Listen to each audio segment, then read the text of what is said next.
district, you know the Pope listens. Dynasty, our religion, for the blokes missing. On all of these trades, on all of these plays, on all of these grades. By the end of the day, y'all getting played. So, what you gonna do next? Try to fill up that flex? Send the homie a text? That trash offers the best? You try to make it complex, then they text you back, now all of a sudden they don't make any sense? Broaden your horizons, boy. Dynasty's not for the Simons, boy. These trades not for consignment, boy. Respect your opponent, y'all some piranhas, boy. This my advice, from me to you. Open up your cute little podcast queue. Search up GOAT District, my dude. Pop it in your ear, man, y'all know what to do. It's a... And I always be traded. And I always be traded. And I always be trading. Y'all try to betray them, but first you gotta bait them. Fish.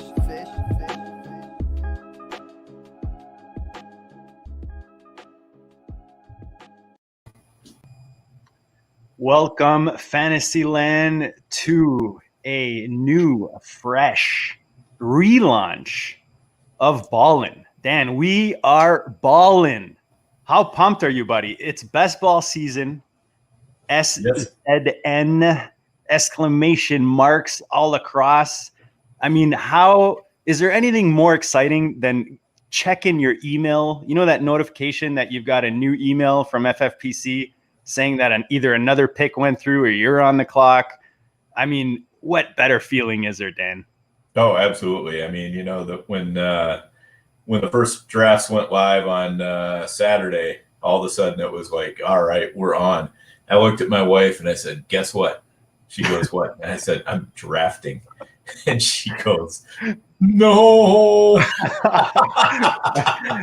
Well, at least you don't get the eye roll that I get whenever I talk about fantasy. I get all kinds of. She's well aware of my addiction, so it's all good. It's all good. So yeah, we're happy to get the show rolling though, and why not start off with these first early best balls, right? Yeah, we're in some pretty big ones. I've got 3 going. I think you've got 3 going. We're in one like huge one together, a $77 one that we'll talk about in the show here. But before we do that, just so Fantasyland, you're listening right now, tune in regularly because we tried to launch BALLiN last year. It just didn't work for whatever reason. But this year we're committed to it. Dan is taking over the captain chair, and he's going to be driving the BALLiN bus, and he's going to be helping, all of us get our rosters in shape to win these best balls, whether you're playing on the FFPC or wherever you're playing your best balls. Hopefully you're playing on the FFPC because they're definitely my favorite. But Dan, I'm going to pass to you, brother. Look at me. I'm the captain now. So anyway, yes, welcome to the inaugural episode. You see what I did there? Of BALLiN. Yes, and we're gonna make this a much more regular feature for 2021 and the GOAT District Family Podcast, as JD was talking about. Some things we're going to be doing here. We're going to be covering all the major best ball platforms. We're going to be looking at the best ball tournaments and talking a little bit of strategy there. We'll be doing draft reviews of best ball drafts. Either ones that we've done or maybe ones that we find interesting that we found out, on Twitter or wherever. And then also some live draft shows where we'll be just doing a show while we do a live draft on FFPC or BB Tons or Underdog or whatever it might be. But for today, we're going to be talking FFPC best balls because they are the best balls that are going right now. And hats off to the FFPC for getting this thing going. They're the first to get us moving right away now. That's been this way for at least 2 years, maybe 3 years, that they've been the first to market with the best ball every year. And they've got one of the best products out there. I mean, we're going to talk a little bit more about that. We're also going to be talking some early 2021 redraft rankings because, of course, those are very important when you're doing best balls. You got to figure out how to rank the players. And right now, nobody really knows what's going on. We're all trying to figure it out together. So, I'm happy to have JD with me as always. And then also we have Theo Grimminger coming in, and at the OG Fantasy. And Theo, if I can get him up here, yep, I think is going to be helping us out a lot with rankings. He's going to be putting together his own rankings show that's going to be coming along pretty soon. And we're going to talk a little bit about rankings today. But first off, we're just going to talk about those FFPC best balls and that they're open and how those are going. So what do you think, Theo? How is it? What's your thoughts on the best balls so far? Oh, I love it. I mean, I love the league we're all in together with a number of guys from our Dynasty League and a couple other heavy hitters. It's been a really good process. Right now we're in round 12, and hopefully we get a live pick on the GOAT District because I'm coming up with the 1303. So hopefully that works out. We need Todd from PA to make back-to-back picks, but that should be coming up. And I'm also in one other Superflex draft with a couple of the guys from the GOAT leagues, which we just started. I believe, Dan, I think you're in that one with me. Yeah. Superflex one. I took Travis Kelce with the 5th or 6th pick. So I was pleased with that, get a little Travis Kelce. But it's awesome. It's a great process. I don't want to do too many early ones, but I think it's a great way to get your head on straight to where ADP will be. I think especially in the FFPC, you go up against a lot of high volume guys when you draft early, and I think that the high volume guys, this time of year are the same high volume guys you're going to see in football league drafts and in a couple of main events as well. So people are trying to see where they can get guys, and obviously we haven't had the NFL draft yet, but you kind of see the steam behind a couple of these rookies and how high people are willing to take a rookie with no idea of his landing spot, which is also a little bit exciting. Yeah, absolutely. So just to kind of fill everybody in, the FFPC best ball drafts, there's really something for everybody there. Right now, they've got quite a few options open when they get all their drafts open. I mean, they've got like 49 possible combinations at least figured out, because you can have 28 round drafts or you can have slims, and then you can have classic drafts with just one quarterback, or you can have the superflex drafts. You can have 2-hour clocks, you can have 6-hour clocks. They will start running live drafts before within another month or two. You can do double ups. You can do them at any price level you want: $35, $77, $250. So any kind of combination of those things that you can imagine, you can find a draft that fits that. So if you like Superflex drafts, you like a short clock, 2 hours, you want to double up, and you want to spend only $35 a draft and just have some fun, you can do that. But on the other hand, if you like slim drafts, that are fewer rounds, you don't have to worry about kickers and defenses. You like a longer clock, but you want to spend $250 per draft, you can do that. I mean, so there's tons and tons of ways you can go about it. The nice thing is that, like I say, there's just something for everybody there. So if you haven't been on the FFPC and tried out their platform, you really owe it to yourself to get out there and give it a try.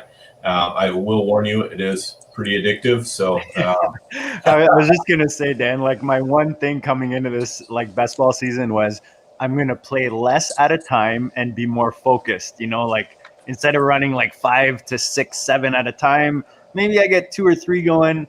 And I've already got 3 going, and we're like 2 days in, and I'm just looking at the list right now of the ones that are, when it goes red and it shows you like 3 or 4 left, and you're like itching. You're like, do I want to sign up for this? Should I sign up for this? Next thing you know, you've gone through all your credits and you're 2 weeks into the best balls, Yeah, that would never happen to me. No, never. And the other nice thing about the FFPC is it allows you to kind of level up. Like if you want a $35 draft, you can redeem that for an entry into their football guys championship with a $500,000 grand prize, and things like that. So, you can, if you want to just do more best balls, you can get credits and do more best balls. If you want to get cash out and just harvest money from it, you can do that. And if you want to use it to level up and get into bigger tournaments, you can do that as well. So lots of different ways. And as these guys said, we do have several drafts going amongst the three of us. And, I think guys, the most for sure thing right now is that nothing is for sure. ADP is a little bit like the Wild West. The only law is whatever price you're willing to pay or whatever price you're willing to enforce, right?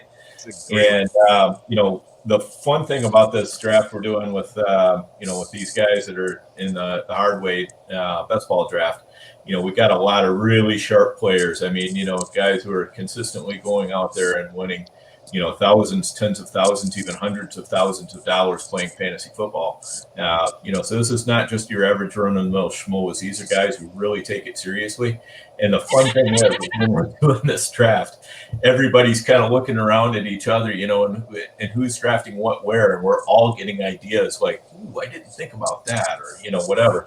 And we have a chat going with it at the same time where you can definitely see, people's people were kind of percolating on this idea and that idea. And what did you guys think about this pick here? So lots of good, the sharpness, Dan, the sharpness is emphasized when you're in other drafts. Do you know what I mean? And you're playing, like we're in this 77 right now, and it was all 35s. I don't know if they changed, if there's more now. I didn't notice, but it's just, I'm in other ones and I'm picking up, like you said, from these guys, and I'm using it. And I'm like, oh man, look where I can get this guy in this draft because nobody's even thought of him yet. Right, exactly. So yeah, that's the fun of the early ones. What do you think, Theo? What are you seeing in those drafts? It's early ADP kind of went the way you would think. I think that you start getting, when you get to the fourth round, I think that's when you really see things kind of jumping all over the place. Right. So I think for me, the most interesting thing is seeing where the elite wide receivers are going. This year, a lot of people are talking about it's going to be a vintage zero running back year, and all these wide receivers are great value. And I think we'll see, by the end of the summer, maybe 3 or 4 in most first rounds. But I just think it's interesting to me, like in our league, Noah Riddell took DeAndre Hopkins with the second pick in the second round. And I thought, that's interesting. Noah's one of the sharpest guys around, and that kind of opened my eyes a little bit. I would have had DeAndre a little bit later in the second round. So little things like that. And then the rookies, that's always the most interesting thing to me, where guys are willing to plant their flag on a guy. In our league, Jason Oggs took Javonte Williams in the 5th round, which was a very aggressive pick, but he could end up looking super smart on that one. He's a very, very sharp player, especially with young talent. And it's also his 3rd RB, just to throw it at that point. He's already got 2 studs ahead of him, so it's a really nice pick there. That's a great point. I didn't even think about that, but I just love that pick. It was aggressive. He's the kind of guy that you might see in some other drafts go in the 8th round right now, but he went in the 5th round for ours. So I just think it's I love seeing guys plant their flags on talented guys and not really worry about landing spots. So those are kind of my takeaways. And then I also like seeing where the quarterbacks go. I think you start seeing the positional runs. It's kind of, in our league, we had a what is that about? We had a run, and it went early. They went early. Like, I wasn't expecting it in this crowd, but I kind of get it. Yep. I think, Austin Martin started off when he took Patrick Mahomes, and that kind of wakes everybody up. As soon as somebody, and you guys will back me up in this, when you're, the harder the draft you're in, sometimes it's like people want to wait so long to take a quarterback, and you can it just gets pushed down, and then as soon as somebody takes that first one, then you want to get those top tier guys. So in a home league, you might see Patrick Mahomes go in the 4th round, 3rd round, but when you get to these higher stakes like FFPC leagues, so Austin waited and he got Patrick Mahomes at the 502, which is tremendous value, and then everybody started taking quarterbacks. So it was that was really cool to see as well. Yep, for sure. And let me see if I can. You want me to throw it up? Yeah, I was just about to throw it up here, but let me see if I can do this on here like this. Why isn't it? Oh, yeah, I think you already have control of it, no? Yeah. Oh, hold on. Here we go. I just gave it back. Here we go. Share. Bam. There we go. Is that good? Yep. Perfect. Yeah, it's. I was just going to touch on the quarterbacks there because I did find it interesting how early they went. But you're right. Like it's one of those things where, especially when you're you're playing with when some of these drafts, you don't know who you're drafting against. But in something like Hardway, we're all in a chat together. We've played Dynasty together, so we're familiar with the level of experience. And like you said, Dan, like guys who have won 6 digits just playing fantasy. I mean, that's no joke, right? So. You don't want to be at a disadvantage anywhere.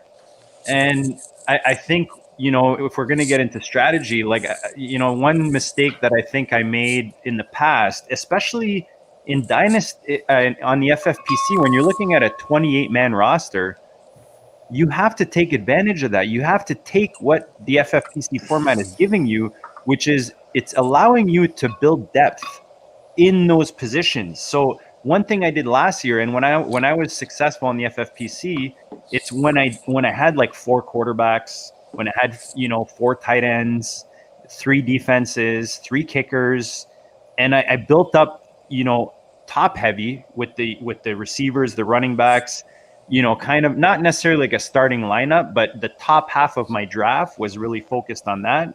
And then building depth in those positions really helped me, especially in a year like with the COVID situation. But take advantage of the formats that you're playing in. If you're playing a slim, you can't play it the same way as you do the 28 deep rosters on the FFPC. Take it into consideration, is the tight end position premium or not, right? Like I went Waller with my second pick. I took Diggs at 10, and then I took Waller coming back around after that Hopkins pick. And it's just, again, I'll just throw one more thing before I pass it back to you, Dan. Is go with your gut and go with your experience and what your gut feelings are. One thing I did last year, Dan, in 2020, is I told myself I'm gonna be more confident in my own beliefs and where I think these players are gonna end up, and I did that, and it paid off big time. Like I made moves that maybe wasn't the most popular at the time. I got players that maybe weren't the most popular at the time. And I did really well last year, relative to previous years. So that's one thing I'll say. If you're doing the research, you've selected the people that you want to listen to. Hopefully, we're part of that, and you're using the tools that you've discovered. And we'll talk about some of those tonight. But be confident in how you process that information. That's what I'll start this whole thing off by telling the listeners is, you put the time in. So use that and then make those decisions, based on that. Don't, go look up some ranking on player, whatever. I don't want to,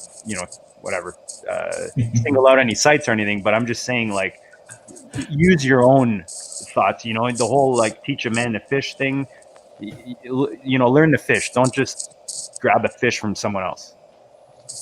Right. Exactly. And, I think with these early best ball drafts, you got to have a little bit of you've got to try to figure out the player evaluations as best you can, knowing that there's a lot of uncertainty. And so for me, in a lot of places that will lead me a little bit more towards safety rather than trying to be too risky.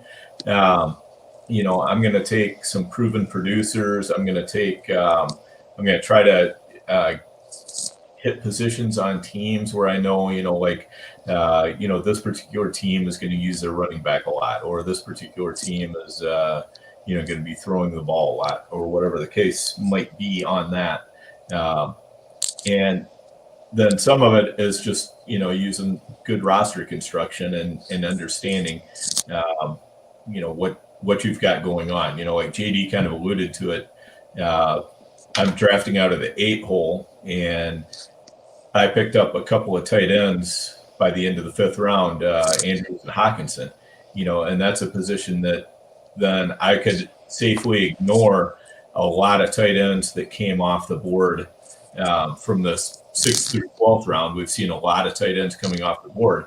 And I kind of grabbed mine, while there was a big lull in the tight ends. I mean, basically nobody had taken a tight end since JD took Waller in the second round, and then the next one to go was Andrews for me in the fourth, and then Hawkinson for me in the fifth. What a nice combo too.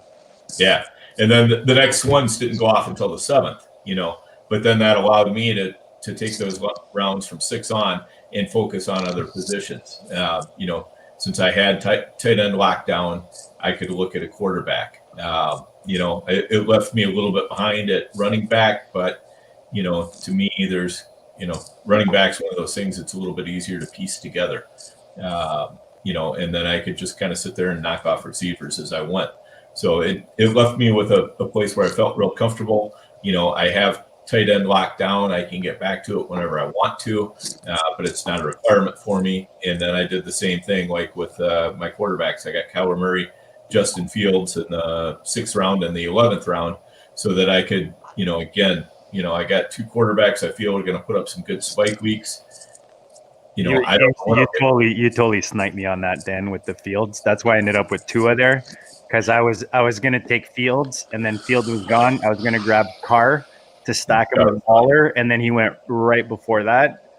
But just to touch on the tight end, because I do think it's important on the FFPC. You did that early. I loved when you comboed Andrews with Hawkinson, because like you said, you could go the rest of the way. I'm sure you'll pick one up like somewhere along the way, but you could go the whole way. And the other thing I was going to say, I went Waller in 2, and then I picked up Hooper in 10, and then I came back. This is something I wasn't going to do, but I was like, I picked up Higbee in 13. And I think Higbee's interesting because he's not someone I was big on last year. I think he was being overdrafted. But with Everett probably leaving and the situation and maybe changing, maybe it changes with Goff. Maybe Goff's there, maybe he's not. But I think Higbee could become a bigger part of this offense. And I'm kind of doing what you did, but later. So now that I've got Waller as my 1 and then Hooper and Higbee as like my 2A, 2B, I don't have to touch tight end again. And the tight ends that you're going to pick up after round 13, it's really rare, unless you grabbed Logan Thomas last year or someone like that they're really going to give you significant numbers. Do you guys feel the same? I don't know. I'm kind of asking the question more than anything, because tight end I feel is an interesting position, especially in the tight end premium leagues. I think you want to have at least 1 to 2 foundational tight ends that you can really rely on. It's sort of like quarterback for me.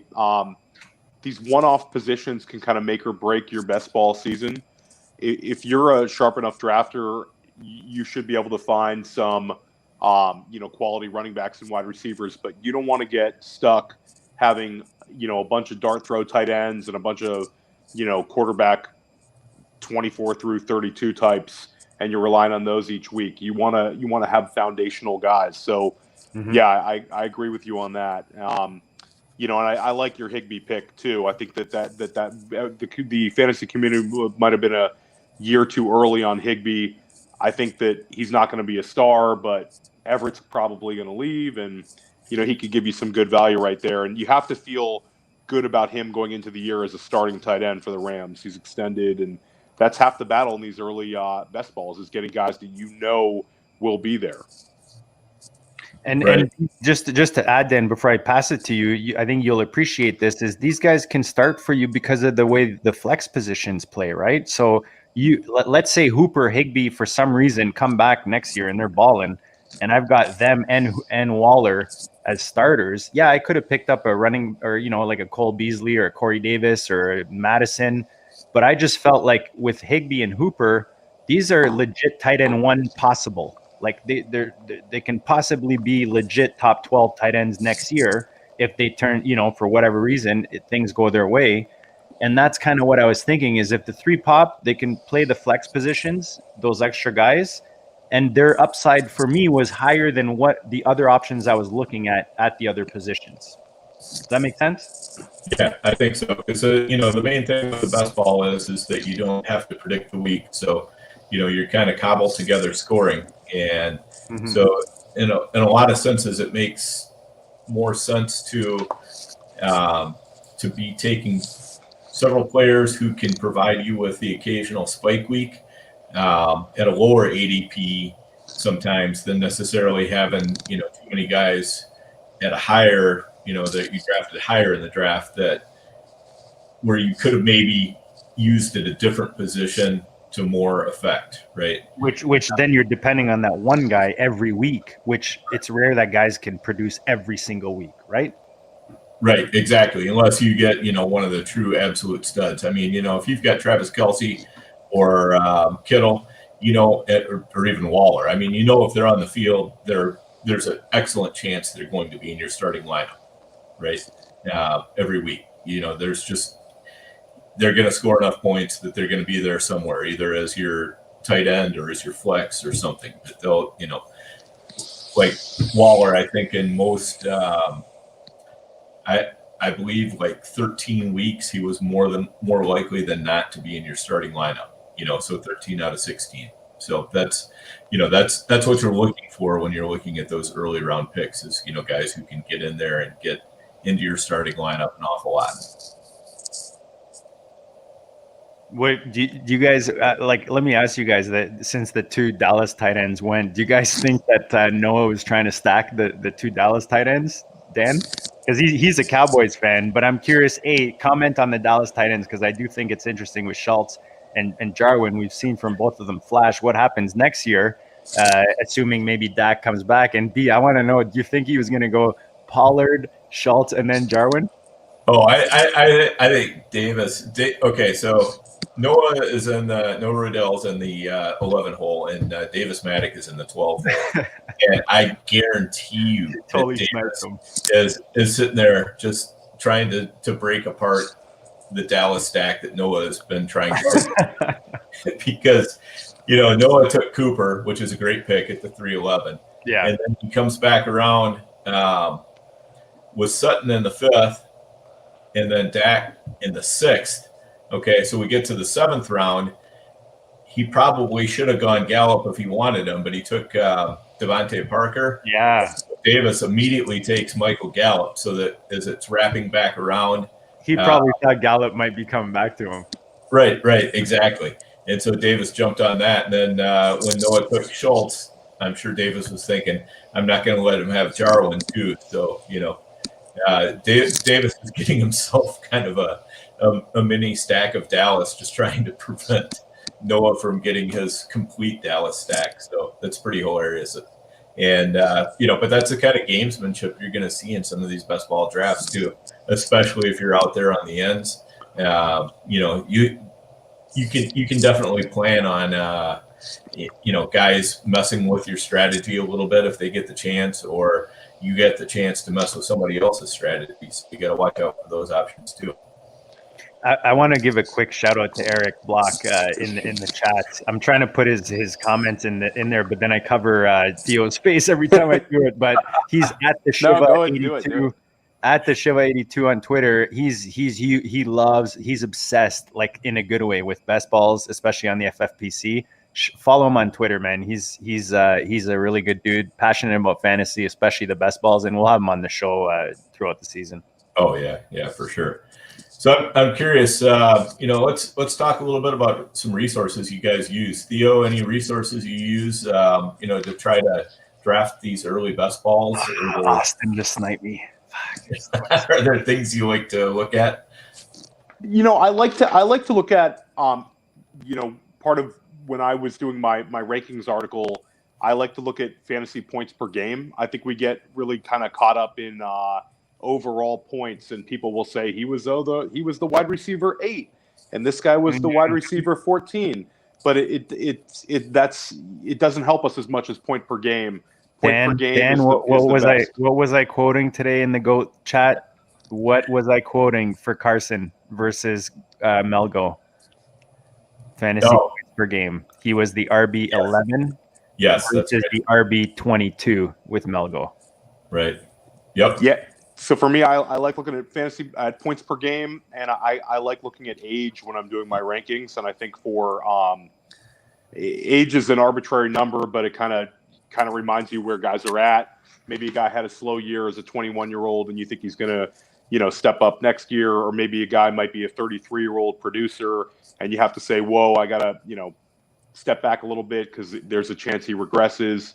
During the year, there's some great websites as we get further on in the summer Player Profile, RotoViz. There's a few different sites that can help you with your best ball, just in terms of, giving you more data. But this time of the year, I mean, it's really, I want to get guys that I know are going to be starting. First of all, I think that a mistake that you'll see some people make is, they'll go in and draft guys like James Conner. James Conner doesn't help you right now. These guys might become like Jordan Howard was this year, where a guy might be completely phased out based on contract situation. And, they might be unappealing to a new team. They might get passed by. I think you see guys like Raheem Mostert, who, 6 months from now, when we're drafting in the summer, a guy like Mostert might be a 6th round pick, but right now in our league, he's going in the 10th round. Todd from PA took him, actually great value right there at the 10:01, but I don't want too many of those guys. So really for me, it's I want to get my guys, but you don't really have much going in terms of data. So it's more of a gut, and I do want to walk away with guys that I know will be getting a lot of touches and will most likely be returning to their team. I don't want too many free agents. I don't want too many rookies, but I'm willing to hit on those guys whenever I can. But I think it's really a feel and trying to draft on talent at this point in the year. Dan, is Theo taking a shot at management on day one? Is he with the Jordan Howard comment? Are you like taking a shot at Dan and I because we were stacking Breda Howard last offseason? Come on, man. In the Hardway Dynasty startup, I actually made a trade with you guys in order to go with the foolproof Jordan Howard and Matt Breda combo in our league, thinking that I would get a running back out of it. And it actually, so I feel your pain on Jordan Howard, and also feel pain for Matt Breda people. No one saw Myles Gaskin. But those are the definition early draft best ball drafts. Those early offseason best ball drafts where you think, oh yeah, he's for sure going to be starting next year. Those guys kill your draft. You're taking zeros on those kind of guys. So, I think that you've got to be careful, especially at the running back position. And in our league right here that we're doing, I think everybody walked away with at least one foundation back, and most teams walked away with 2 foundation backs where, you're 95% sure that these guys are the starting running back day one in a good situation. Because right now you probably have about 20 running backs you feel comfortable with that will be starting game one. And then after that, there's a lot of backfields that are in flux. So that's kind of where my head's at the running back position especially. Yeah, absolutely. Sorry, Dave. Sorry. Go ahead, JD. No, I was gonna throw in my I've got it on the screen with my tool, but I just got to throw in talking about running backs. My round 7 is just such a sexy pickup with AJ Dillon, because man, that dude looks like, to me, he looks like Derrick Henry in a Packers uniform. Like he looks awesome, and I would as we've seen in Green Bay, they don't give a shit about what Rodgers. Rodgers could Aaron Jones all he wants. They're like, whatever, man. We're gonna draft your backup. We're gonna draft. So, I'm kind of. I said it last year. You got to tell a story. So I'm telling my story, and I think AJ Dillon, when you're drafting, especially right now this time of year, another little quick tip. You guys will agree. There's no this ADP on FFPC when you're drafting in the draft room. It's not up to date, man. It's not like the stock market, It's not like absolutely not. Yeah. It's not like on a 10-minute delay because you didn't pay the extra $20 or whatever. This thing is on last year. This is on 2020, their rankings, their ADP, everything. So, you better follow Theo out there at the OG Fantasy to get his rankings, because they're up to date on the reg. And you better follow us on the reg and just make sure you have the right sources, because this is the time of year where you can really have an edge over the people you draft with, unless you're in the hard way, of course. Yeah. If you put in the work, and that's a perfect example. But just talking about tools, I've got it on the screen. Fantasy Mojo is a no-brainer, man. Shout out to follow him on Twitter. For me, if you're on the FFPC drafting, and he's got all kinds of ADP. They're always up to date. You guys are on other best ball, like what is it, NFFC or NF, what is it? NFFC, but That's it. they don't. The FFPC is definitely where to be for best ball this time of year, no doubt. Yeah. Okay. But yeah, Mojo's got basically, like I had it on earlier. Like we're saying, there's no ADP. He's already got an ADP for these best balls. And then you can actually go, if you look at the screen right now, you can actually go to all the drafts that are going on, including our $77 that's right there. And you can actually follow along. You can look at the draft board. You can look at the rosters, the draft report, and it tells you what round they're in. And then they break down. You can see the slim ones at the top, and then the deeper best balls. But yeah, Fantasy Mojo, if you're drafting best balls, especially on the FFPC, that's a no-brainer. You definitely need to be on there. And then Dan, I'll pass to you, but we all know RotoViz tools, easy no-brainer. Yeah, absolutely. RotoViz has tons and tons of great tools. And as best ball season gets a little bit deeper, their tools get even better. But just right now, you can take a look at the 2020 best ball win rates and see which players had the best win rates. And you have to keep in mind that win rates are a function of not only who the player is and how they did, but also where they were drafted. Like if you had Justin Jefferson, he was like a total league winner because you picked him up so late. Whereas if you had Adam Thielen, he was pretty good, but he went a lot earlier. Even though he scored a lot of points, he didn't have as high a win rate as Justin Jefferson. So lots of things like that you can play around with in some of their tools. You can play around with different builds and see how they've done historically on different platforms. So you can see, okay, so if I draft 5 running backs by round 10, yep, and I don't take my first tight end until round 8 in an FFPC, what's the win rate of anybody who had a build like that, right? So you can get in there and just get super creative, and you can find some little niche builds that have done good in particular years or under particular circumstances, and those are good to know because you can, like, if you see a year that you think is going to be a real running back heavy year, and you want to pound running backs early, you can find a strategy that will help you pound those running backs early and still pick up the players later on that you need in other positions to win. The other thing I really look at a lot at this time of year is I'm looking at spot track and player contracts, to be honest. I think it's just so important to know what's going on, which teams are way over the cap, which teams have tons of cap space, contracts of players, who's got a contract that, even though the contract might run 3 more years, the team kind of has an out right now because there's not that much dead money left. Or who has a contract where it's like, yeah, this player is going to be stuck with this team for 2 more years at minimum or something like that. And that can help you figure out not only, which players might get cut loose, because, of course, we all know who the free agents are right now or the free agents can be. But there's also, as we know, plenty of players besides that are going to get cut loose by their teams while they work to get underneath the cap for the beginning of the league year.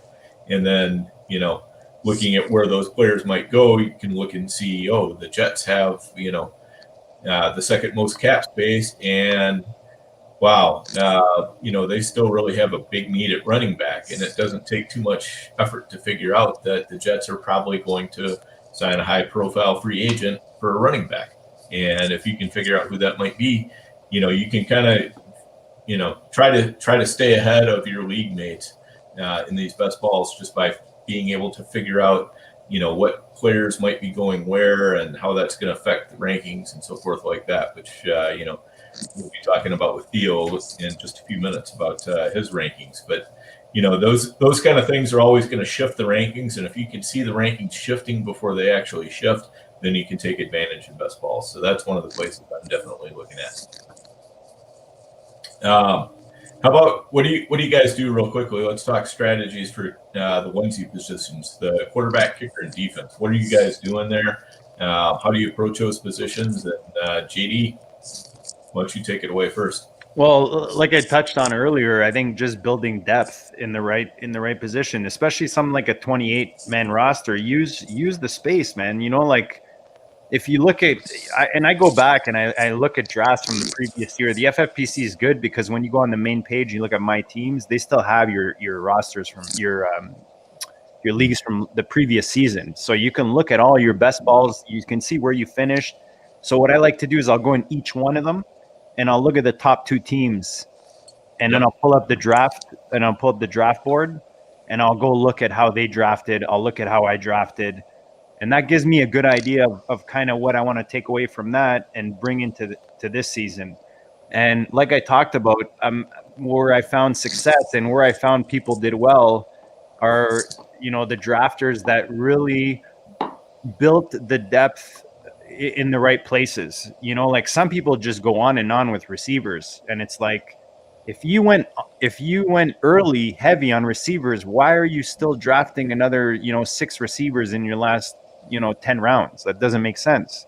So just looking at your overall roster construction sounds stupid, but the FFPC is cool where they've got the different colors on the draft board. I mean, no one has a draft board like the FFPC. I'm going to say that. There's a couple sites I tried last offseason. I don't. There's one other site I draft best balls on. It's because I crush them every year, the BB 10s. I mean, I just, it's like free money. But the FFPC is just the most challenging, and you can play the slims on the FFPC. Like you said, Dan, I don't know, you calculated that you're the numbers guy. You calculated all the combos. I mean, that would have taken me like ages to do that. I would have needed like my calculator from, when you had the scientific calculator in grade 9 or whenever you thought you needed the scientific version. But no, they got the colors, man, for the different positions. And it becomes kind of like an art where you build your roster and your decisions are based on that, right? Yep. So anyways, that's a little tidbit. Otherwise, I mean, tight end, I think we showed a good example, Dan, where you doubled up early. And I think that's one way to do it. And you take into consideration that because you did that, now you don't have to keep hammering on tight end as you go down into the draft. Take advantage of that. And when other people are grabbing those later tight ends, you can pick up, maybe you go early on, I'm sure we'll touch on this, but maybe you go early on kicker. Maybe you grab one of those first kickers or one of those first defenses.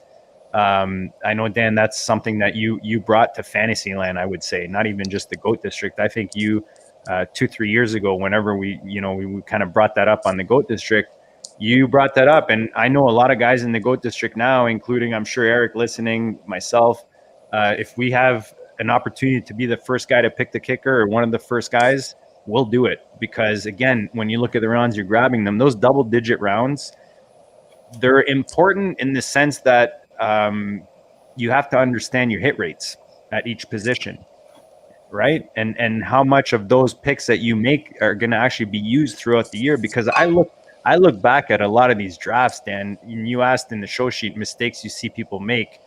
And I'll finish off with one other one, but one of them is you look at the guys that they picked in the late rounds, and I don't know, 80 to 90% of them are not even, they might get 1 week in your starting lineup, But if you look at the defenses and the kickers, if you pull up 3 defenses and you pull up, enough, your kickers, say maybe you go 1 early and then 2 later, and I'm talking in the double-digit rounds. Or maybe you just double up quickly on 2 early guys. You have to just manage, look at it as in 2 halves. You've got your first 10 rounds and your next, your first few rounds, your first half of the draft and your last half of the draft. First half of the draft are kind of like your starters. And then you're looking at your depth. But your kickers, your defenses, those are starters for you every week. Right? So if you prioritize them in those later rounds and then you build the depth, I think that's where you see the difference. I don't know if you guys agree with that. That's what I've seen in the best balls I did last year, just looking back at them. Yeah. Go ahead, Theo. Oh, no, I was going to say, for me with the one-off positions is a lot of times in fantasy football, I think people think they're being sharp by being contrarian. In best ball drafts, I don't want to not be part of a positional run. I think that can ruin your draft. I think some people might say, let especially in redraft, you're a late quarterback guy. You might say, let my league mates take all these quarterbacks. I'm just going to wait and wait and wait. And that might be a good strategy. But in best ball, especially in sharper leagues, I want to jump in when there's a positional run. In our league just now, I took Aaron Rodgers because Lance took Russell Wilson and Justin Herzig took Deshaun Watson, and that was right after Dan took Kyler Murray. And I said, I want to get my guy. Mm-hmm. I took Aaron Rodgers. It was Rodgers or Herbert for me. I thought Rodgers was a better pick, and it was the smart thing to do because when I took Rodgers, then Todd from PA took Justin Herbert and Tom Brady back to back. So I feel like I got an upper echelon top tier quarterback by doing that. So I don't want to avoid the positional runs. I think that jumping in a positional run doesn't make you some square. It makes you kind of sharp in a best ball. I want to get guys from my tier. As soon as Dan took TJ Hawkinson, I knew I wanted to get, a Dallas Goedert or a Noah Fant for me. Those were my next two tight ends, and I made sure I got a Dallas Goedert. I think you sometimes also will keep a positional run going, if you hop in it. It sounds a little complicated, but like you talked about with the color, if it's 10 yellow wide receivers in a row, and they're all in that wide receiver 2 range, I want to try to grab one of them. And then in terms of kickers and defense, I think the format we're in now, for me, I don't mind tripling up on a defense. I think you get great results from it. You pick a couple of mid-tier defenses and you make sure you get 2 of them. We're so far out, it's hard to project defenses. There's a few defenses where going into the year, maybe you like the defensive coordinator, maybe you like the talent. But it is very difficult to project defenses, so I think there is some rationale with taking 3 of them if you have 28 picks.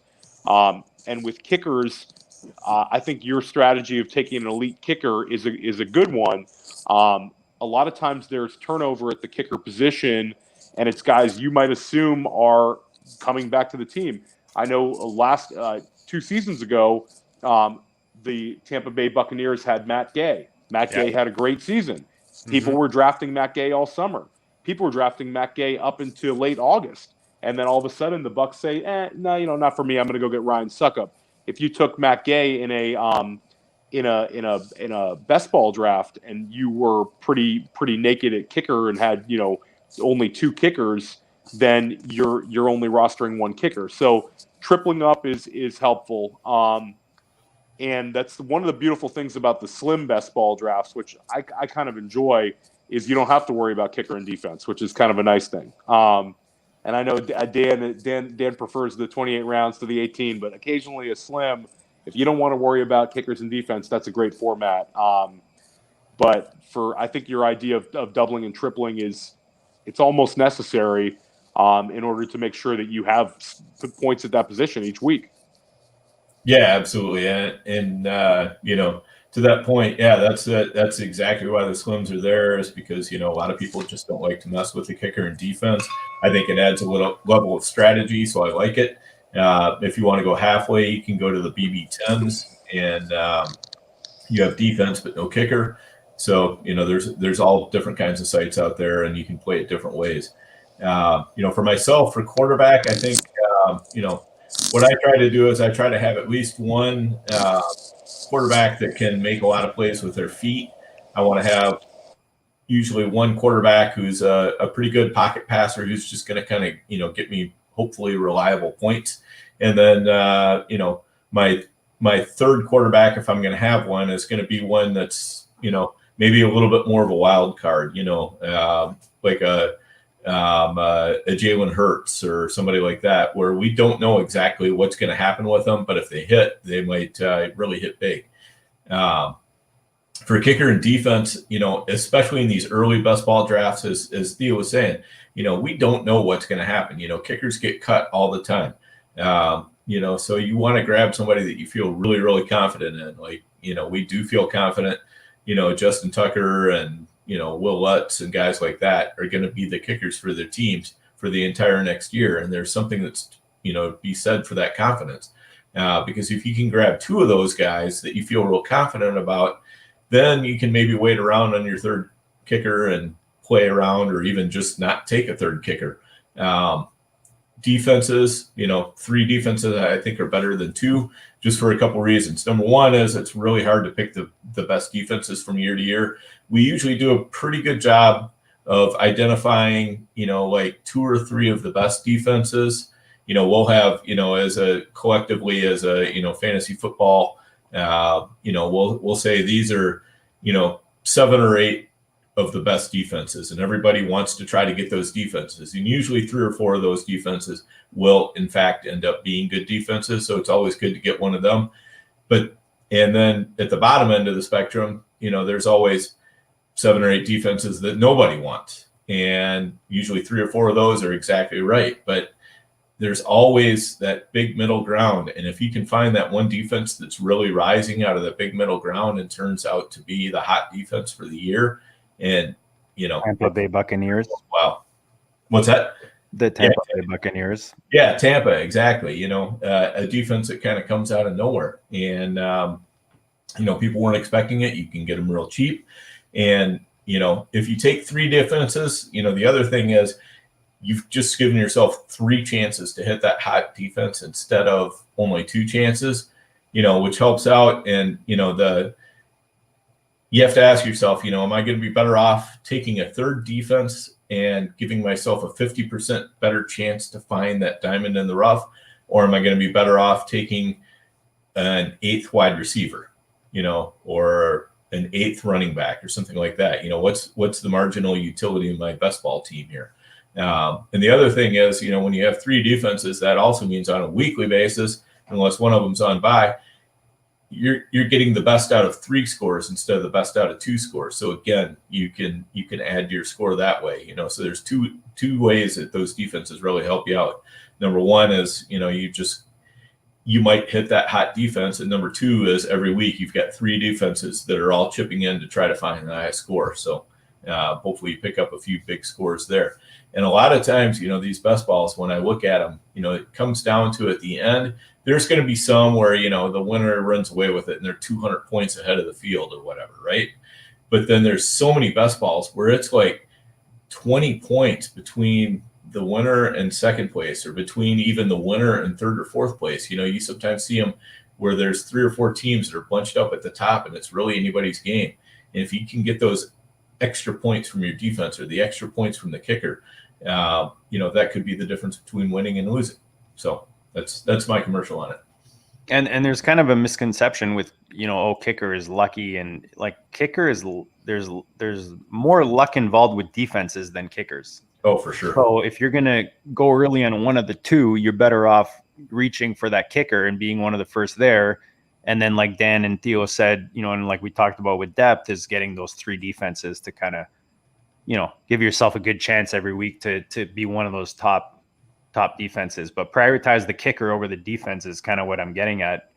And I've got just a couple, Dan, things that I had written down.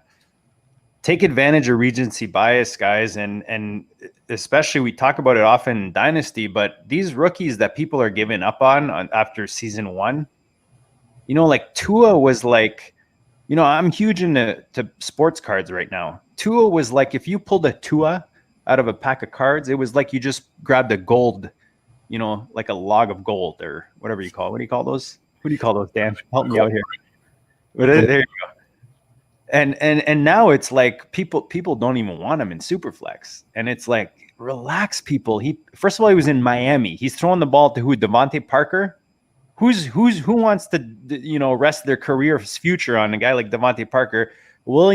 Preston Williams is, I don't know, he disappeared. That's like, yeah, Gesicki's like, give him some weapons. They're not just gonna, I know there's talks about him and Watson, and if that's a flip, whatever, I don't think that's even a possibility, to be honest, but that's a whole other conversation. But my point is, like, take advantage of recency bias. You talked about Jerry Jeudy, Theo, before we came on the show. Another guy that I'm not going to bring up because we haven't drafted him yet in the Hardway League. Yes, that's right, Fantasyland. Check my tweets later. As soon as he gets picked, I'll tweet it out. So if you're listening, you'll get it. But My point is, this is something every single year, Dan, I pick up huge value by taking advantage of people that have given up on rookies after season one, especially in positions that are difficult, like quarterback, like tight end, like receiver maybe is, before running back, but even running back, there are guys that have not popped yet. So those double digit rounds, we're talking about the position at kicker. We're talking about, don't pick up guys like, that haven't popped in like 20 years. Like go pick up upside, man. Grab those young guys. Those are the guys that if they pop, they'll make a difference for you. Yep, absolutely. Yeah, so we're gonna just real quickly here. We're gonna talk to you about one of our sponsors, the Dynasty Depot. Just want to let you know you can bid on Dynasty teams right now just by going to the Dynasty Depot and placing bids. You don't even have to be a member or anything. You can just get in there and bid on teams. Once you get on the site, I think you'll definitely want to join, as there's a lot of the membership. You get to see some of the hotter teams come up on your feed. You can sell your teams. You can also get involved in season-long contests where you can, the teams that you buy on Dynasty Depot, the players that do the best with those teams can win some prizes. So there's a lot of good stuff going on there. But it's really a good spot to be looking to buy and sell teams. I've been seeing some teams go for some really nice prices, where, somebody had put together a good roster, and for whatever reason they decided they wanted to move on. And maybe it's just to make a profit, and that's an easy thing to do there, because you can put out a buy it now price and say, you know what, this $250 entry fee team, I want to sell it for $350, and that's going to be my buy it now price. And there's a lot of those buy it now prices that have been getting hit. Where people are just going in there and just grabbing it, and they'll say, I'll take that team right now. And you pick up some interesting teams there. I think I picked up a team that had 4 first-round picks, which is really hard to find. Those normally get snapped up really quick, but you can find teams like that on there too. So great place to check out, dynastydepot.com. Go see what you can find there. And guys, we love to play Dynasty on the FFPC because these leagues don't fold. And that's why these high stakes leagues are in such demand. And if you go right now to dynastydepot.com, you'll actually see rosters fly across the screen with like the entire roster, including all the draft picks that they have and their prices. And like Dan said, you can get into a high stakes league and you're playing to win some serious money. Like, I won my FFPC, my 500 this year. That's a nice little chunk. It's pretty decent, especially when I convert it to Canadian. I'm like a millionaire now with anyways. But if you go on there right now, you're flying across the screen. They've got different rosters, and like you said, Dan, you can pick up some nice. If you're going to pick up, there's 2 different ways to look at this. If you're going to pick up orphans, this is a really good way to do it. And if you're good at building your rosters, whether that's through trade or through drafting, for me, that makes me prioritize the FFPC when I want to join a new league, because I know that if I draft a roster that maybe I don't have time to manage, I can go on the Dynasty Depot and try to move it for a profit, especially if you build a nice one. And if I build a dynasty and I'm in it for the first season or the second season, and then I've got too much going on, I don't have to just give it for nothing. I can go on the Dynasty Depot and sell it, move it for profit or for some, at least to break even, so it just opens up your options. And man, I love options. I don't know about you. Yeah, absolutely. So I think we've got an opportunity here. If I'm reading our draft board right, Theo, are you up in the hardway draft? Yeah, I've actually been up for a while, and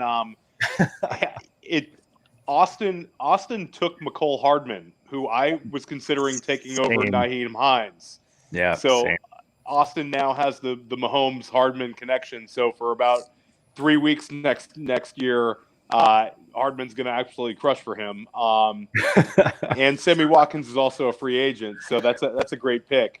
So I am right now. And Robinson. Yeah, that's a great point. I'll tell you my thought process here is I have on my queue, wide receiver wise, was McCole Hardman, and then after that, Marvin Jones, who had a great season. No. He had a great end of the year, and he's a free agent coming up. Jalen Reagor, who we were talking about, people who are giving up on rookies. Jalen Reagor here is great value. Okay, Theo, stop giving Dan names, please. He's picking before me. No, I'm sure Dan. I would bet money they're already in Dan's queue. So, and then I have Jamal Williams in my queue, where the contrarian Packers play, where if they let Aaron Jones walk, it's going to be Jamal Williams. As Theo, part you're of killing me. Dan, Theo's paying half my buy-in for this, by the way. Those are my guys. So I'm leaning towards one of the receivers to get a receiver done because I got Hines last round. So live on the clock, I'm going to go. Gosh, this is actually a very tough pick because I'm going with the old guy over the young guy, or the young guy who isn't popped over the old guy. I'm going to go with the old guy and go with Marvin Jones. Taking him now live on the GOAT District with the 1303. I'm going Marvin Jones. Not bad as your wide receiver 4 behind A.J. Brown, Terry McLaurin, the Canadian, the Mapletron, Claypool, Judy, which was really nice in the 10th round, and then now Marvin Jones. Dude, your receiver core, you might have one of my favorite teams. The receiver core has certainly come together, so I'll take Marvin Jones. I think he's an interesting free agent. I think he's kind of under the radar because there's so many of these Godwins and Galladays that are coming up, but Marvin Jones is an unrestricted free agent. He could return to Detroit or he could go elsewhere, and he absolutely crushed to end the season. He was a wide receiver 2 for about, 7 weeks. So I think that the guy is he's definitely great value here in the 13th round. So I'm happy with that one. He kind of reminds me of Emmanuel Sanders. Yeah. One of those guys who's starting to become well-traveled, but he's older, but still super productive. And, every team that he goes to, they love him. Fun fact, Marvin Jones does not drop balls. There you go. Literally no drop balls. Now he's always a good value. And he's also, a great best ball player because he has those spike weeks. So I'm pleased to get him. It'll be interesting to see which way it's going to go right now in the 13th round. Yep, for sure. All right, so there we go. We had ourselves an absolutely live pick on the clock, and we're gonna keep picking on Theo here and talk to Theo a little bit about what he's doing with the rankings. And so, Theo, I'm gonna let you kind of take it away. Talk about what you're doing on Player Profiler, and you go from there. So, I'm excited to talk about I'm doing a 5-part top 60 rankings for redraft for 2021. They're all coming out on breakoutfinder.com. We've dropped the first 2 installments, and we're having another installment coming up this week. It should be coming out on Sunday. And then we have one more installment, and then Super Bowl Sunday should be the final top 12. So I've basically had the top 60 done. I keep going back and forth on a couple of changes in the top 20 or so, but it's basically done. It's been a really it's been a good process. I was talking to JD and Dan a little bit about this. I've always kind of been a tiers guy when I draft. I try to have a specific tier and kind of follow that, but this has kind of made me stick to my guns and really pick the guys that I think are a level above or a level behind. So it's been a tough process, but I'm pleased with the way it turned out. And I look forward to talking a little bit more about those early guys when they drop. And so far, I've had in the top, we've dropped 24 guys so far, and there's been not a whole lot of surprises, but there's been some interesting rankings, and it's going really well. I'm really excited about it. Good deal. We're definitely excited to have you putting together kind of a rankings podcast. We kicked around a few ideas about that, Why don't you tell us a little bit about some of the ideas we have for that? Well, I think during the summer, a lot of the stuff we're going to talk about is going to be ADP pockets. Looking at guys that cluster together at a certain part of drafts, looking at a lot of the ADP from the FFPC, where you might have 5 or 6 wide receivers that are kind of all in one particular tier, and trying to really sort out who the great value is. We talked about Justin Jefferson earlier in the show about what a fantastic value he was for best ball. But I think for redraft, you won your league if you took Stephon Diggs. It's as simple as it gets. You won your league if you took Darren Waller, and you did great in your league if you took Keenan Allen. And those 3 guys were kind of all going way too low, and it's kind of trying to sort through and see why people were fading them. And why they presented great value. And I think this summer, I'm sure there's going to be a couple guys like that we can try to identify as fantastic values, especially compared to the guys that are going around them in the draft. So that I'm excited to do that this summer. And then as we get into the regular season, hopefully the rankings help you with your start-sit decisions during your weekly teams. And yeah, it's exciting for sure. Rankings are difficult, and I don't think we need to be completely attached to them. There's all other factors in how you set your lineups, but they certainly are helpful. Yeah, absolutely. I mean, and that's to be honest, one of the things I've kind of looked at as we've been doing this draft. Especially as we're in kind of that relevant part of the draft. Just seeing where somebody else had different players ranked, and looking through your rankings, I'm like, oh, okay, yeah, I see Theo's got him here, and then you go through your explanation, I'm like, okay, I see that thought process. I hadn't really thought about it that way. So to me, the explanations are super helpful, especially at this time of year when there hasn't been a lot written or said about players, and we all have our own ideas, but sometimes we don't consider everything through the same lens as somebody else might do.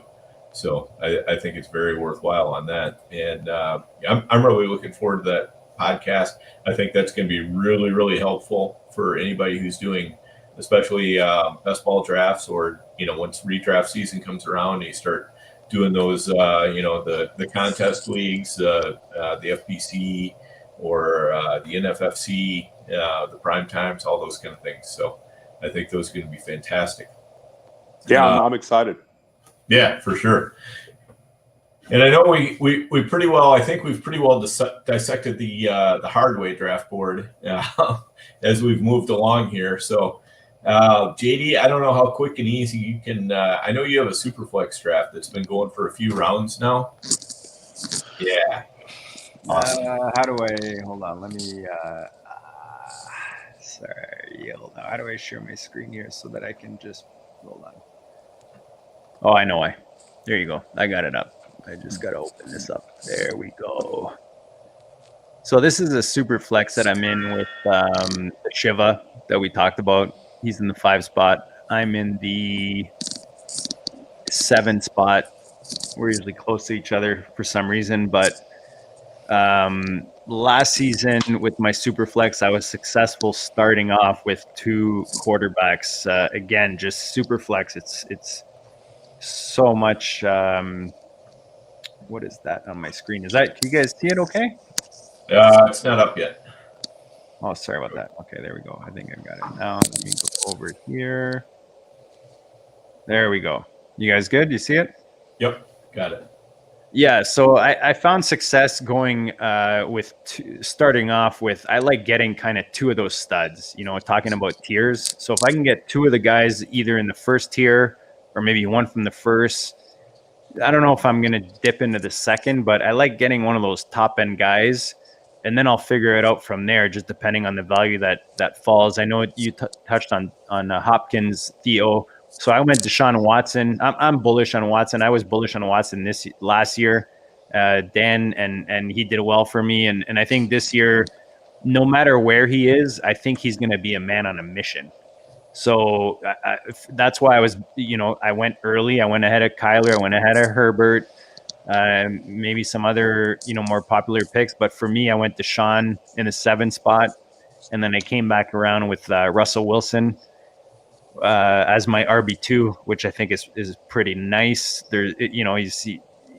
We talked about in the hard way. I think the reason that even if we're talking about a 1 QB best ball, I think the reason that a bunch of sharks went early at QB is because as I'm doing these drafts, I'm realizing you get to a point where maybe towards the latter half of the QB2s and on, there are a lot of guys that there's a lot of questions. Like, you don't even know if these guys are going to be in the league when you're talking about guys like Ben, Breeze, who knows? Like Taysom Hill could be the next top 12 QB, or he could be some other dude's backup. There's so many guys. Rivers, we found out today, is retiring, which as a Colts fan, I'm very happy to hear because, I think it's looking up from here, I guess you could say. I don't expect Watson to end up there because they're in the same division, but man, that'd be sweet. But anyways, going back to the draft, Superflex is an interesting thing. On the FFPC, gives you a nice option. I went Hopkins, as I said, in the 3 spot, and then I followed it up in a hammered running back 3 in a row. I went Aaron Jones, Antonio Gibson, and then Dan, you asked about rookies. In the 6th round, I went Najee Harris as my RB3, and then Deontay Johnson in the 7th. No, I like that. I like the team you're putting together there. And, one of the things I like about taking a look at these Superflex boards is you can kind of see where, the confidence in quarterbacks really drops off, right? So you go through the first 4 rounds and quarterbacks are coming off pretty frequently and pretty common. And then you guys are almost through the 7th round now. In the 5th, 6th, and 7th round, only 2 quarterbacks have gone, because we've hit that point where, nobody's real confident about anybody who's left at quarterback. And so you want to hit players that you are more confident about, right? At other positions. So, and I'm seeing a nice mix of strategies here. JD has got the 2 quarterbacks right off the bat, and then he's hammering at wide receiver and running back. There's somebody else, the person who's in number 3, and this is a strategy I also like during the early going, in that he's taken 1 quarterback as kind of as, one top shelf quarterback as kind of his linchpin at quarterback. And then he's hammering away at running back and especially wide receiver here. He's got 5 wide receivers, 1 running back, and he hasn't touched quarterback yet. Again, but the thing is, he's got Josh Allen, who most weeks is probably going to be his scorer anyway, and he can come back and hit quarterback 2 or 3 more times. Because with the Superflex, I think you gotta watch out for how much draft capital you're spending on quarterback. I think if you spend too much draft capital, either getting too many guys too early or taking too many flyers late, it hampers you in other positions. Even though it's a 28 round draft, you've still got, you can overexpose one position and end up underexposed to other positions. What do you guys think about that? And yeah, I love how you pointed that out, because he's kind of playing the quarterback here. And I mean, that's a nice anchor when you're talking about Josh Allen, but he's playing it like that, not like, in the RB strategy, when you're taking your 1 stud and then you just fill up that RB2 with like 2 to 4 guys, maybe 2 to 5 guys that can kind of fill it on a weekly basis. I feel like that's what early goings is going to do here with that QB2 spot being in a super flex, is he can go back to back, or like you said, Dan, kind of go close, filling in the QB2 spot with 2 or 3 guys, throughout the season that'll fill it up nicely. Right, exactly. And the important thing though is with super flex is you're only going to have 1 regular flex, and 1 super flex. So it, to a certain extent, sometimes when when you grab a bunch of wide receivers, like he's done, he's over full at wide receiver. It's a little much, no? Maybe. I mean, if he keeps hammering wide receiver after this, then it's going to be a little bit much. If he stops right here and goes on to other positions, I think he'll be all right. Because what he's done is he's got 5 guys who are just, you know, super solid wide receivers. 2 of them are fit into his wide receiver. One of them's probably going to fit into his flex, and one of them might occasionally fit into his super flex, depending on what his other quarterbacks do. True. You know, that's a good point. Yeah. That's not the worst place to be in. You know, if you can get a Calvin Ridley, you know, and that's a nice 5 receiver core when you look like that's pretty. Those are 5 wide receiver ones, you know, possibly. Yeah, and you know, if 4 of them score 20 plus points on a week, probably one of them's going into your flex and one of them's going into your super flex. So Dan, just talking about strategy and talking about receivers, one thing that I, for some reason, kind of didn't put 2 and 2 together maybe quick enough is I'm starting to build my best ball rosters similar to my dynasty FFPC rosters, where I'm going, you know, similar, maybe not to this extreme, but I'm putting more focus on getting those top heavy receivers, those stud receivers early, and then kind of filling in the RBs, you know, prioritizing the stud receivers, because I don't know if you guys will agree, but as you do these drafts, you think, oh, you know what, the receiver position is super deep. But then you get to a point, like right now we're in the 7th round, there's a really nice, we're still in a good spot when you look at receiver. You know, these are still possible wide receiver 1 upside guys. But you get to a point in the draft where you're looking at guys like Marvin Jones or like guys like that where, yeah, they've got great upside, they finish off strong, but there's a lot of question marks there. You know, where do they end up? Who's their quarterback? Are they the wide receiver 1 in their new situation? Or are they going to be the wide receiver 2? Like, you know, there's a lot of questions there. So I think that you get to a point in the draft where you look around and you're trying to fill those receiver spots. But I think I like what he's doing here with, you know, going early with those studs. And like you said, Dan, if he doesn't touch receiver for the rest of the way, he's got enough to fill it every week where he's going to have top end scores at the position and then in the flex spots and sometimes even the super flex spot, which is a very interesting point. Yeah, absolutely. I mean, I think, you know, where he's at right now, you know, if I took one more receiver, that would probably be plenty, and it would probably be, you know, something like a, you know, later round flyer where I see somebody dropping and I'm like, oh, that's just too good of a value to pass up. But other than that, yeah, he could be done at receiver for basically as long as he wants to. What do you guys think about the guy in the spot right before him with the 2 rookie quarterbacks in the first 7th round? Well, it's an interesting strategy. High risk, high reward. I don't know how much reward there is right there. I mean, the Zach Wilson one's a little bit aggressive. I really like Justin Fields. I think Justin Fields is going to put up some great fantasy weeks next season. Even if you don't like him as a quarterback, his rushing upside will be great. And I think as a fantasy quarterback, he'll be very effective. But to go with Wilson as your quarterback too is very aggressive. That's not for me. Right. Yeah, I would kind of like to have you know, a Matt Ryan or a Matthew Stafford or somebody like that. You know, a Tannehill, Roethlisberger, anybody like that to pair up with those guys. You know, just somebody to kind of give you a little bit of a stable floor in there. Yeah. How are you guys approaching a guy like Ben? Or even Wentz? I'll throw in that conversation.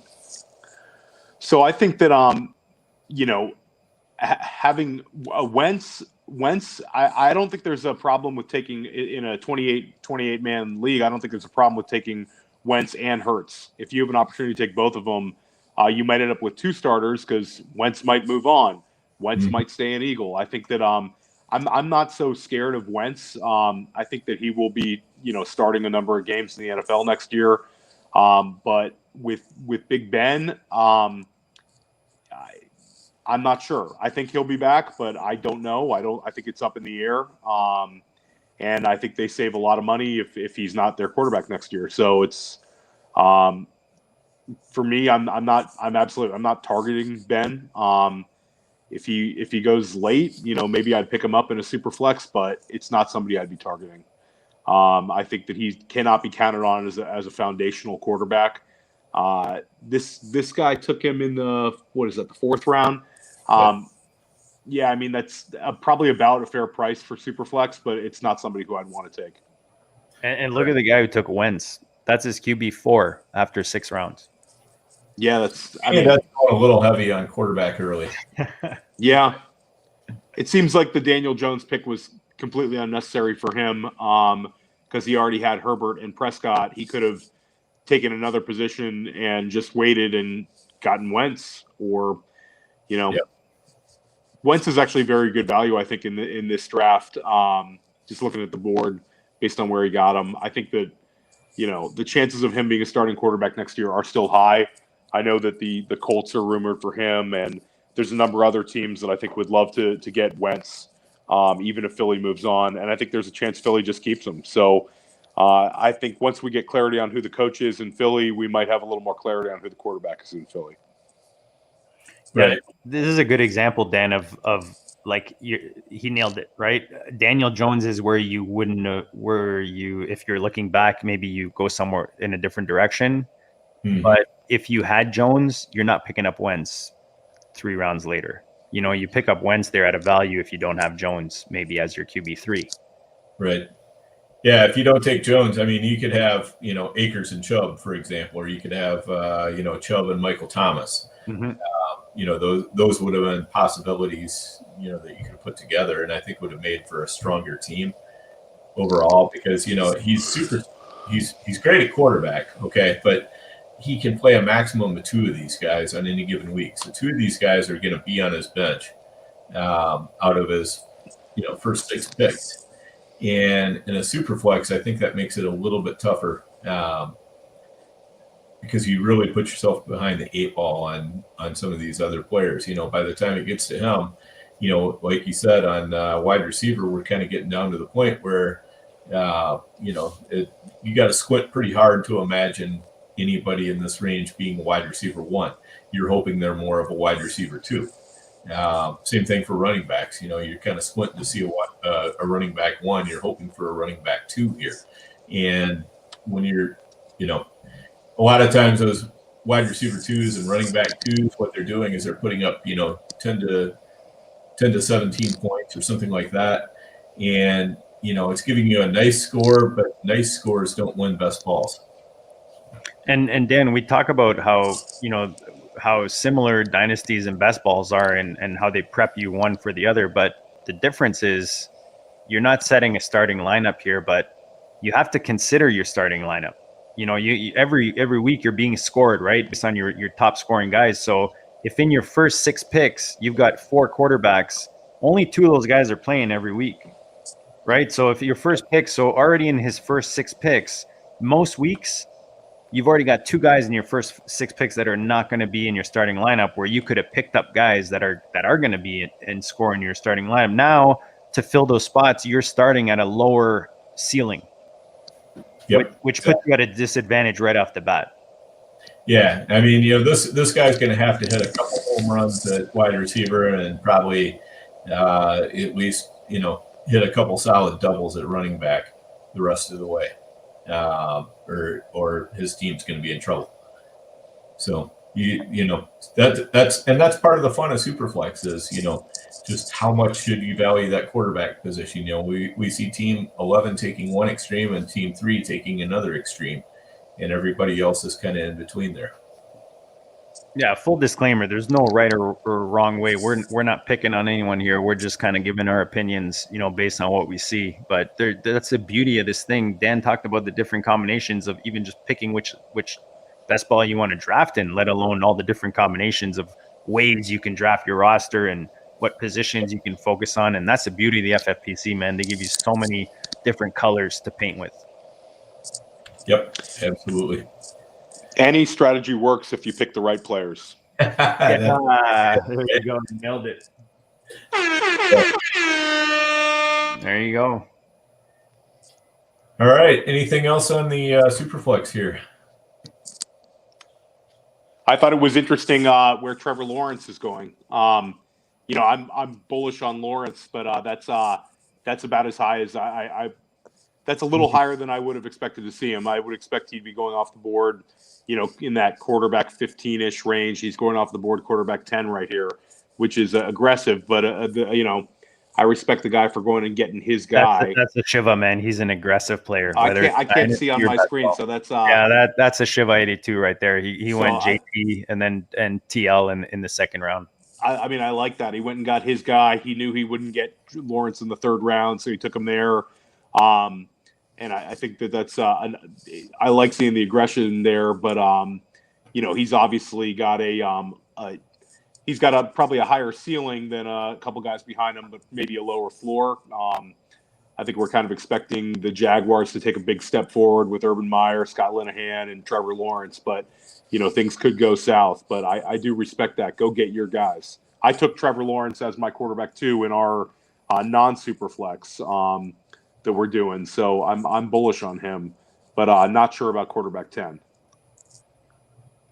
Yeah, it's going to be interesting to see how that pans out. But he's also got there's still some quarterbacks on the board, and one of the things that I always do with Superflex is just to kind of get myself comfortable as I kind of list out, okay, here's all the teams and here's all the starting quarterbacks that are with those teams, and then here's the teams who might or might not have a starter, and then here's all the potential starters. And you look at all those potential starters and all the openings, and all of a sudden that you're a little bit less shaky about taking Jameis Winston or something like that. You're like, when the puzzle comes together of which teams go with which quarterbacks, and you're playing that musical chairs game, Jameis Winston's going to have a seat somewhere, right? Because you're just looking at the all the other quarterbacks that are around, and you're going, well, he's better than a lot of these guys. So yeah, I think he's going to have he's going to have a team somewhere. You're just not sure where it is or how he's going to be used. Yeah, I know for sure, man. I think tonight's great because we're looking at different formats, right? And like we said, there's so many different ways to put the puzzles together. And that's kind of what this is like, kind of like what Theo was talking about with ranking. It's not that anyone's right or not right. I know we got guys like Wheeler that just kill the ranking game. Shout out to Wheeler. But it's the exercise, it's the exercise and you being on having, we talk about it every season, Dan, having your finger on the pulse, right? And knowing where these guys are going, that helps you when you're drafting in Dynasty or when you're trading in Dynasty. It really helps you kind of quantify these players as individuals and kind of place them in fantasy land and see where you can take advantage, whether that's you looking at the current ADP going on Fantasy Mojo or looking at the draft that you're in to see where Trevor Lawrence is going. And maybe that helps you quantify that 101 that you have in your Superflex Dynasty League. And that's kind of what it is, right? It's you having the finger on the pulse and just being up to date on all this stuff. And it only can help you. And, at the end of the day, you can win some cash, some money, Dan. Yes. Yes, indeed. All right. Well, I think we're probably at a good point here. We should wrap it up. We're already an hour and a half in. We always say we're going an hour. We always end up in an hour and a half. So yeah. This is exactly the right spot. I just want to we'll turn it over to Theo here. Anything that you want to say? Pump your rankings one more time, where you can find them, whatever else you're doing, and then we'll go on from there. You can find me on Twitter at the OG Fantasy, and you can find my writings on breakoutfinder.com. We have the rankings articles up, and I'm actually working on a write-up of the draft that I'm in with JD and Dan, and there should be some good stuff coming out. And hope to be back on a lot of these goat casts, and happy to be in the GOAT district talking BALLiN. Awesome. And I am at Overhyped Sleeper. You can find me out on Twitter. You can find me in best ball rooms, draft rooms on pretty much any platform. So keep an eye out. And I'm just really excited to be able to get these drafts going and, kind of get my head around the 2021 season.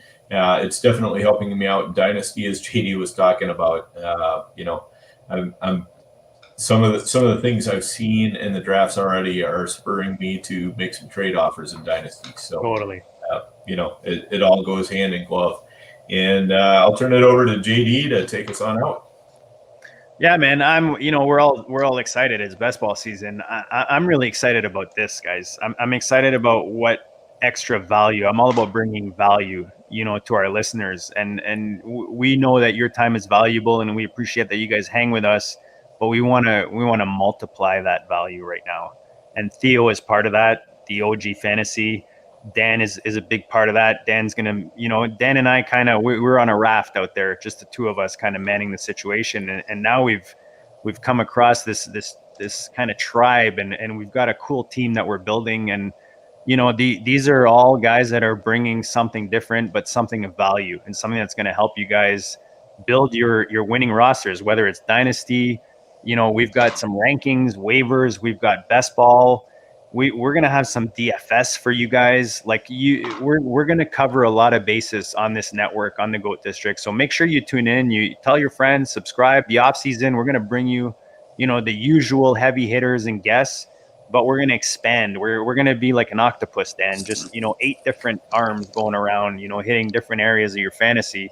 And if there's something you want to hear from us or that you're not getting, or that maybe you're not hearing somewhere else, let us know. We're all about feedback. But that's what I'm excited about, Dan. I'm definitely excited about best ball season. This is a great show. I'm glad that we're going to be bringing it on the reg. And I'm happy about this little GOAT District family that we're building. We're at, I think, 7 right now. And just some good guys with a lot of good knowledge, to bring to the game. And I'm excited for that. That's all I got to say. But as usual, man, we appreciate you guys hanging with us. Good luck in all your best balls. Go check out myffpc.com. They got all kinds of goodness there. Dan said there's got 49 something. I said 4. I remember 40 something combinations. I think it was 49, but I might be off. But no, man, it's just a fun site to be on. We appreciate the support they give us on the weekly. Always there to support us, and we appreciate you supporting us. Tune in for a lot more goodness to come.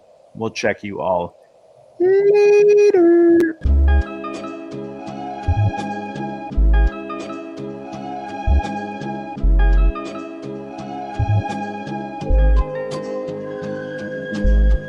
GOAT District, the Pope listens. Dynasty, our religion, for the blokes missing. On all of these trades, on all of these plays, on all of these grades. By the end of the day, y'all getting played. So, what you gonna do next? Try to fill up that flex? Send the homie a text? That trash offer's the best? You try to make it complex, then they text you back. Now all of a sudden, they don't make any sense. Broaden your horizons, boy. Dynasty's not for the Simons, boy. These trades not for consignment, boy. Respect your opponent, y'all some piranhas, boy. This my advice, from me to you. Open up your cute little podcast queue. Search up GOAT District, my dude. Pop it in your ear, man, y'all know what to do. It's the... And I always be traded. And I always be traded. And I always be trading. Y'all try to betray them, but first you gotta bait them.